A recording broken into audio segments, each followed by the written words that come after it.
Nagsisisi ka ba?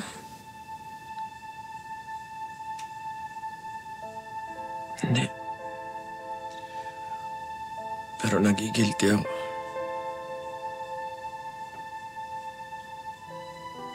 Para kasing di na ako tulad ng dati, Clarice. Parang may nabasag sa sarili ko.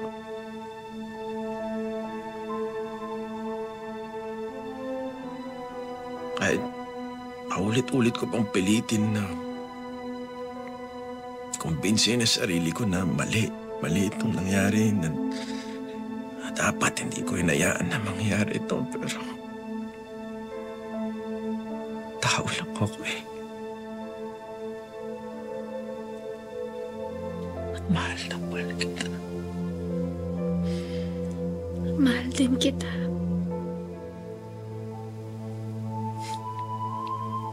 Papaalam na ako sa simbahan.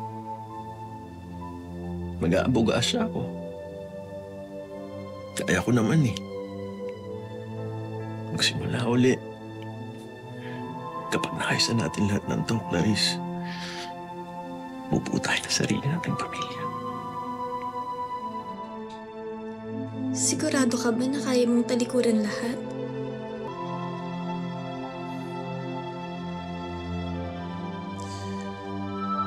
Pero kailangan ko munang harapin yung magiging galit ng mga tao sa akin.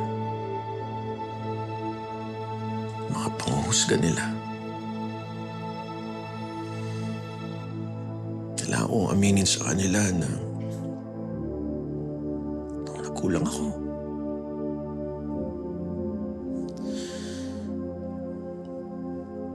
Pero Clarice, pipiliin kitang mahalin. Araw-araw. Kailan natin sasabihin kay Mama?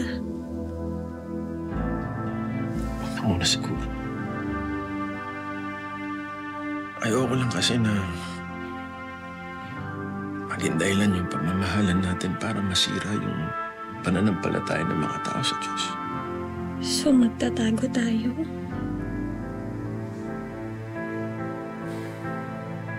Siguro maghihintay lang ng tamang panahon.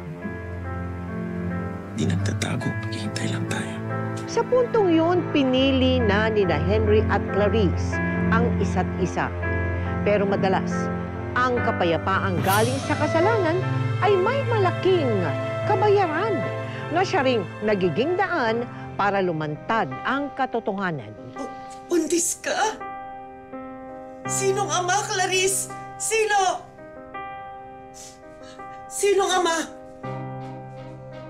Huwag mo sabihin, totoo yung chismis sa iyo ni Father Henry.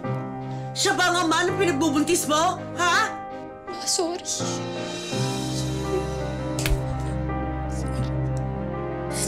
Anong demonyong sumanib sa'yo?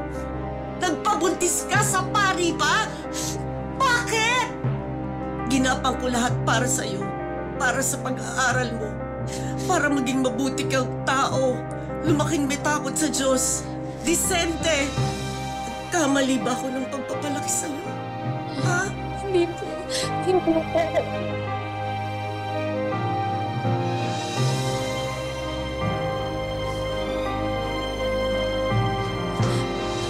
Paano mo haharapin yan ngayon? Paano mo titinan sa mata ang mga tao sa labas? Pakalaking kahihiyan to sa pamilya natin. Ma, kung pwede ko lang ibalik, gagawin ko naman po eh. Pero andito na po to at hindi ko po to itatago. At saka papanindigan po to ni Henry, Ma. Hindi po ako nagsisisi sa nararamdaman ko sa kanya dahil nagmamahalan po kaming dalawa. Hindi mo alam ang sinasabi mo. Ang tunay na pagmamahal, puro, parangal, walang sinasagasaan tao. Napakalaking kasalanan to sa Diyos. Pareho kayong mapupunta ng impyerno.